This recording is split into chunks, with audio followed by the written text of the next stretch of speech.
C'était la 14e nuit que nous dérivions sur la mer Ionienne. Or, vers minuit, les marins pressentaient l'approche d'une terre. Ils ont jeté la sonde et ont trouvé 20 brasses. Un peu plus loin, ils l'ont jeté de nouveau et ont trouvé 15 brasses. Craignant que nous n'allions échouer sur des rochers, ils ont jeté 4 ancres à l'arrière.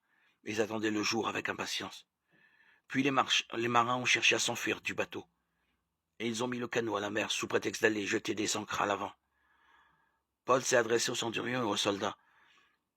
Si ces gens ne restent pas sur le bateau, c'est vous qui ne pouvez pas être sauvés. Alors les soldats ont coupé les cordes du canot et l'ont laissé s'échouer. En attendant que le jour se lève, Paul invitait tout le monde à prendre de la nourriture.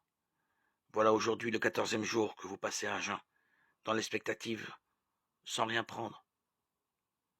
Je vous invite donc à prendre de la nourriture. Il y va de votre salut.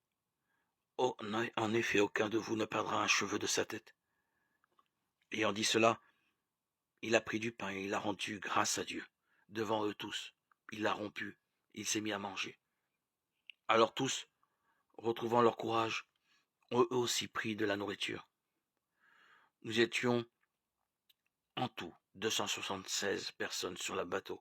Une fois rassasiés, on a allégé le bateau en jetant le blé à la mer.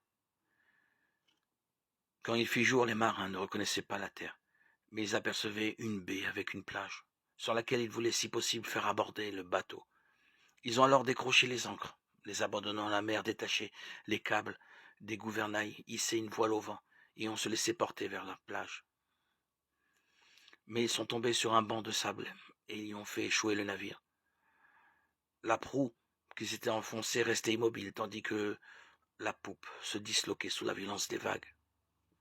Les soldats ont eu alors le projet de tuer les prisonniers pour éviter que l'un d'eux s'enfuit à la nage. Mais le centurion, voulant sauver Paul, les a empêchés de réaliser leur projet. Il a ordonné aux gens de gagner la terre. Ceux qui savaient nager en se jetant à l'eau les premiers, et les autres sur des planches ou les débris du bateau. C'est ainsi que tous se sont retrouvés à terre, sains et saufs.